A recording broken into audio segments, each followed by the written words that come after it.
కేశినేని నాని గారు, అట్లాగే అరకు ఎమ్మెల్యే గారు, పాడేరు ఎమ్మెల్యే గారు, ఇంకా ఎమ్మెల్సీ రఘురాం గారు, కేశినేని నాని గారు, ఇక పెద్దలందరూ కూడా గవర్నర్ గారిని కలవచ్చడం జరిగింది. కౌంటింగ్ అయిపోయిన తర్వాత, ఎన్నికల లెక్కింపు అయిన తర్వాత ఈ ఆంధ్రప్రదేశ్ రాష్ట్రంలో జరుగుతున్నటువంటి బీహార్ తరహా కిరాతకాలు, బీహార్ తరహా హింసా రాజకీయాలు ఇవన్నీ కూడా గవర్నర్ గారి దృష్టికి తీసుకెళ్తామైంది. ఎన్నికలు ఒక పక్క జరుగుతుంటే, ఎన్నికలు సంపూర్ణంగా పూర్తవకుండానే మధ్యాహ్నం నుంచి తెలుగుదేశం పార్టీ గూండాలు ఏ రకంగా ఇళ్లపై దాడులు చేయటం, ఇళ్లు తగలబెడతాం, ఇంట్లో ఫర్నిచర్ ధ్వంసం చేయటం, మనుషుల్ని కిరాతకంగా కొడతాం, ఇళ్లలోకి వెళ్లి ఆడవాళ్ళని హింసించటం, కార్లు ధ్వంసం చేయటం, కార్లు తగలబెడతాం, ఆస్తులు నాశనం చేయటం, భయభ్రాంతులకు గురి చేయటం. అంటే తెలుగుదేశం పార్టీ అధికారంలోకి వస్తే ఎర్ర పుస్తకంలో, అంటే ఎర్ర పుస్తకంలో ఏం రాసుకున్నారా అంటే, మేము హింస కోసమే, ఈ కక్ష తీర్చుకోవడం కోసమే, మాకు వ్యతిరేకంగా వైఎస్ఆర్ కాంగ్రెస్ పార్టీ ఎవరు జెండా పట్టుకుంటే వాళ్ళనల్లా కిరాతకంగా హింసిస్తాం, వాళ్ళ ఆస్తులు ధ్వంసం చేస్తామనేటువంటి దానికోసమే అధికారంలోకి వచ్చినట్టుగా ఇవాళ వాళ్ళు ప్రవర్తిస్తున్నారు. ఇవన్నీ గవర్నర్ గారికి చెప్పినప్పుడు ఆయన ఆశ్చర్యపోయారు.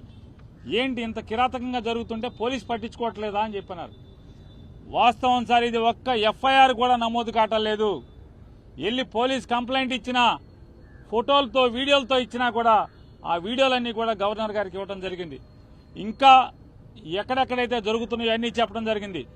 ఆఖరికి ఈరోజు మీతో మాట్లాడటానికి వచ్చే ముందు కూడా నూజివీడులో ఒక కౌన్సిలర్ని నడి బజారులో పట్టపగలు స్టాబింగ్ చేయడం జరిగింది. కత్తులతో వెంటపడి పొడవటం జరిగింది.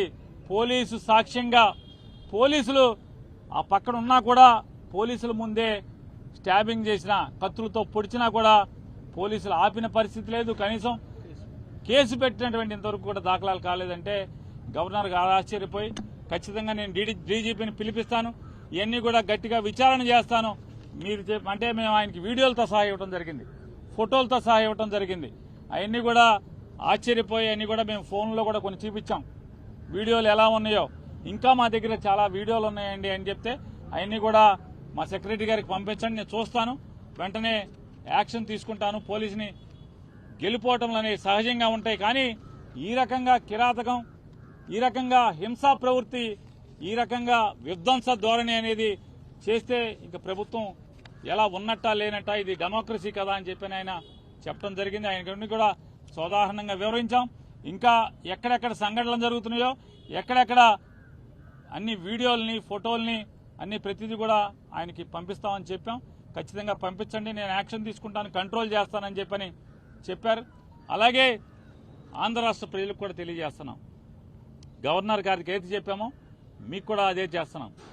ఇవాళ అంటే 4వ తారీఖు మధ్యాహ్నం నుంచి ఏ రకంగా తెలుగుదేశం పార్టీ హింస ప్రవృత్తితో చెలరేగిపోతుందో, హింసను ఏ రకంగా ఈ ఆంధ్ర రాష్ట్రం మీద ప్రజ్వలింపజేస్తున్నారో, అంటే వాళ్ళు గెలిచింది ఈ రకంగా ధ్వంసకాండ కోసమా, ఈ రకంగా హింసాకాండ కోసమా ఇవాళ ప్రజలు ఓటేసిందా చంద్రబాబు నాయుడు గారికి, కూటమికి అని చెప్పని మేము మీ ద్వారా, ప్రజల ద్వారా ఇవాళ తెలుగుదేశం పార్టీని, కూటమి నాయకుల్ని హెచ్చరిస్తున్నాం.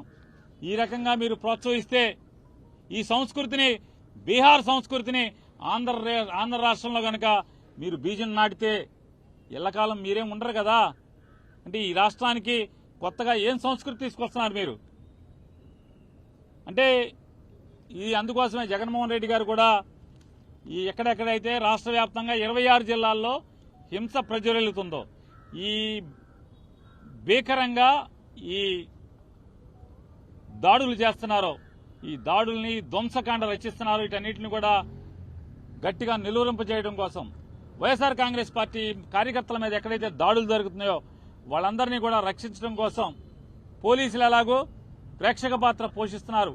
పైన చంద్రబాబు నాయుడు, కూటమి నాయకుల యొక్క ఒత్తిడి మేరకు పోలీసులు ఏ రకంగా నిర్వీర్యంగా చూస్తూ ఊరుకుంటున్నారో, తోలుబొమ్మల్లాగా చూస్తూ ఊరుకున్నారో, వీటన్నిటిని కూడా మేము కూడా మా కార్యకర్తలను కాపాడుకోవడం కోసం 26 జిల్లాల్లో మాజీ మంత్రులతో, ఎమ్మెల్యేలతో, ఎమ్మెల్సీలతో వీళ్ళందరితో కూడా 26 జిల్లాల్లో కమిటీలు ఏర్పాటు చేయడం జరుగుతుంది.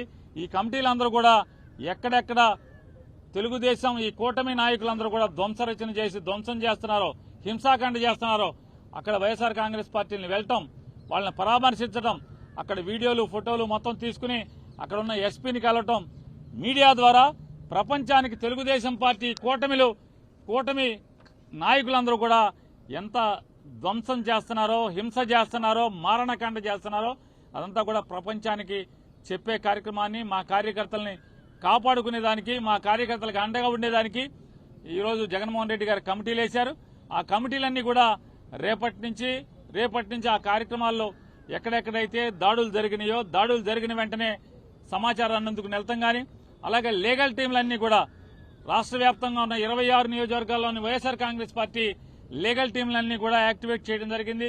వాళ్ళు కూడా ఎవరైతే రాజకీయ పార్టీ నాయకులతో పాటు వాళ్ళు కూడా వెళ్తాం, కేసులు ఎక్కడెక్కడైతే కడతలేదో కేసులు చేసేదానికి కూడా ఎస్పీలని కలవటం, అలాగే ఆ వివరాలన్నీ కూడా మళ్లీ గవర్నర్ గారికి తీసుకొచ్చి ఇచ్చేదానికి కూడా ఇవాళ మేము నిర్ణయం తీసుకోవడం జరిగింది. ఇవాళ మరొకసారి కూటమి నాయకుడైన చంద్రబాబు నాయుడు గారిని కూడా గట్టిగా మేము హెచ్చరిస్తున్నాం.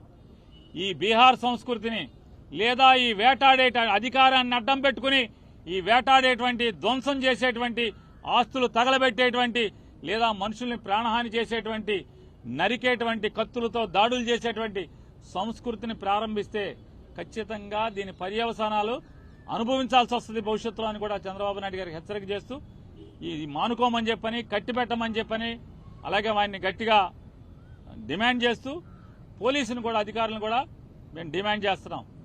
ఈ రకమైనటువంటి చేస్తే భవిష్యత్తులో చేయగలిగేదే ఉంటుంది. పిల్లిని గదిలో పెట్టి కొడితే పిల్లి కూడా తిరగబడుతుంది ఆత్మరక్షణ కోసం.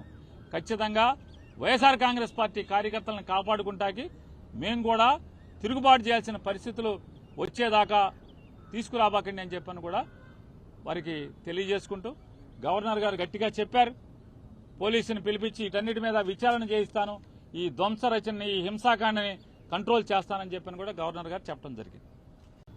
ఆంధ్రప్రదేశ్ రాష్ట్ర గవర్నర్ గారిని ఈరోజు వైఎస్ఆర్ కాంగ్రెస్ పార్టీ తరఫున రిప్రజెంట్ చేయడం జరిగింది.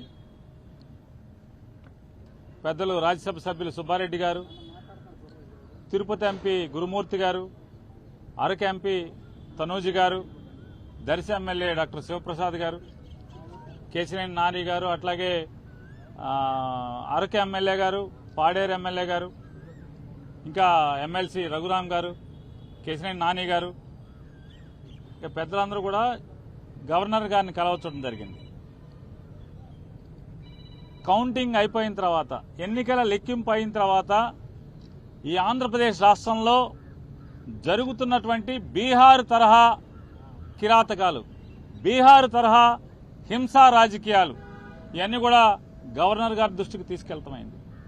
ఎన్నికలు ఒక పక్క జరుగుతుంటే, ఎన్నికలు సంపూర్ణంగా పూర్తవకుండానే మధ్యాహ్నం నుంచి తెలుగుదేశం పార్టీ గూండాలు ఏ రకంగా ఇళ్లపై దాడులు చేయటం, ఇళ్లు తగలబెడతాం, ఇంట్లో ఫర్నిచర్ ధ్వంసం చేయటం, మనుషుల్ని కిరాతకంగా కొడతాం, ఇళ్లలోకి వెళ్లి ఆడవాళ్ళని హింసించటం, కార్లు ధ్వంసం చేయటం, కార్లు తగలబెడతాం, ఆస్తులు నాశనం చేయటం, భయభ్రాంతులకు గురి చేయటం. అంటే తెలుగుదేశం పార్టీ అధికారంలోకి వస్తే ఎర్ర పుస్తకంలో ఏం రాసుకున్నారా అంటే మేము హింస కోసమే, ఈ కక్ష తీర్చుకోవడం కోసమే, మాకు వ్యతిరేకంగా వైఎస్ఆర్ కాంగ్రెస్ పార్టీ ఎవరు జెండా పట్టుకుంటే వాళ్ళనల్లా కిరాతకంగా హింసిస్తాం, వాళ్ళ ఆస్తులు ధ్వంసం చేస్తామనేటువంటి దానికోసమే అధికారంలోకి వచ్చినట్టుగా ఇవాళ వాళ్ళు ప్రవర్తిస్తున్నారు. ఇవన్నీ గవర్నర్ గారికి చెప్పినప్పుడు ఆయన ఆశ్చర్యపోయారు. ఏంటి ఇంత కిరాతకంగా జరుగుతుంటే పోలీసు పట్టించుకోవట్లేదా అని చెప్పినారు. వాస్తవం సార్, ఇది ఒక్క ఎఫ్ఐఆర్ కూడా నమోదు కావట్లేదు. వెళ్ళి పోలీస్ కంప్లైంట్ ఇచ్చినా, ఫోటోలతో వీడియోలతో ఇచ్చినా కూడా ఆ వీడియోలన్నీ కూడా గవర్నర్ గారికి ఇవ్వడం జరిగింది. ఇంకా ఎక్కడెక్కడైతే జరుగుతున్నాయో అన్నీ చెప్పడం జరిగింది. ఆఖరికి ఈరోజు మీతో మాట్లాడటానికి వచ్చే ముందు కూడా నూజివీడులో ఒక కౌన్సిలర్ని నడి బజారులో పట్టపగలు స్టాబింగ్ చేయడం జరిగింది. కత్తులతో వెంటపడి పొడవటం జరిగింది. పోలీసు సాక్ష్యంగా పోలీసులు ఆ పక్కన ఉన్నా కూడా పోలీసుల ముందే స్టాబింగ్ చేసిన, కత్తులతో పొడిచినా కూడా పోలీసులు ఆపిన పరిస్థితి లేదు. కనీసం కేసు పెట్టినటువంటి ఇంతవరకు కూడా దాఖలాలు కాలేదంటే గవర్నర్ గారు ఆశ్చర్యపోయి ఖచ్చితంగా నేను డీజీపీని పిలిపిస్తాను, ఇవన్నీ కూడా గట్టిగా విచారణ చేస్తాను. మీరు అంటే మేము ఆయనకి వీడియోలతో సహా ఇవ్వడం జరిగింది, ఫోటోలతో సహా ఇవ్వడం జరిగింది. అవన్నీ కూడా ఆశ్చర్యపోయి అన్నీ కూడా మేము ఫోన్లో కూడా కొన్ని చూపించాం, వీడియోలు ఎలా ఉన్నాయో. ఇంకా మా దగ్గర చాలా వీడియోలు ఉన్నాయండి అని చెప్తే అవన్నీ కూడా మా సెక్రటరీ గారికి పంపించండి, నేను చూస్తాను, వెంటనే యాక్షన్ తీసుకుంటాను. పోలీసుని గెలిపోవటంలు అనేవి సహజంగా ఉంటాయి, కానీ ఈ రకంగా కిరాతకం, ఈ రకంగా హింసా ప్రవృత్తి, ఈ రకంగా విధ్వంస ధోరణి అనేది చేస్తే ఇంక ప్రభుత్వం ఎలా ఉన్నట్టా లేనట్టా, ఇది డెమోక్రసీ కదా అని చెప్పి ఆయన చెప్పడం జరిగింది. ఆయన కూడా సోదాహరణంగా వివరించాం. ఇంకా ఎక్కడెక్కడ సంఘటనలు జరుగుతున్నాయో, ఎక్కడెక్కడ అన్ని వీడియోల్ని, ఫోటోల్ని అన్ని ప్రతిదీ కూడా ఆయనకి పంపిస్తామని చెప్పాం. ఖచ్చితంగా పంపించండి, నేను యాక్షన్ తీసుకుంటాను, కంట్రోల్ చేస్తానని చెప్పని చెప్పారు. అలాగే ఆంధ్ర రాష్ట్ర ప్రజలకు కూడా తెలియజేస్తున్నాం, గవర్నర్ గారికి ఏది చెప్పామో మీకు కూడా అదే చేస్తున్నాం. ఇవాళ అంటే 4వ తారీఖు మధ్యాహ్నం నుంచి ఏ రకంగా తెలుగుదేశం పార్టీ హింస ప్రవృత్తితో చెలరేగిపోతుందో, హింసను ఏ రకంగా ఈ ఆంధ్ర రాష్ట్రం మీద ప్రజ్వలింపజేస్తున్నారో, అంటే వాళ్ళు గెలిచింది ఈ రకంగా ధ్వంసకాండ కోసమా, ఈ రకంగా హింసాకాండ కోసమా? ఇవాళ ప్రజలు ఓటేసిందా చంద్రబాబు నాయుడు గారికి, కూటమికి అని చెప్పని మేము మీ ద్వారా, ప్రజల ద్వారా ఇవాళ తెలుగుదేశం పార్టీని, కూటమి నాయకుల్ని హెచ్చరిస్తున్నాం. ఈ రకంగా మీరు ప్రోత్సహిస్తే ఈ సంస్కృతిని, బీహార్ సంస్కృతిని ఆంధ్ర రాష్ట్రంలో కనుక మీరు బీజం నాటితే ఎల్లకాలం మీరేం ఉండరు కదా. అంటే ఈ రాష్ట్రానికి కొత్తగా ఏం సంస్కృతి తీసుకొస్తున్నారు మీరు?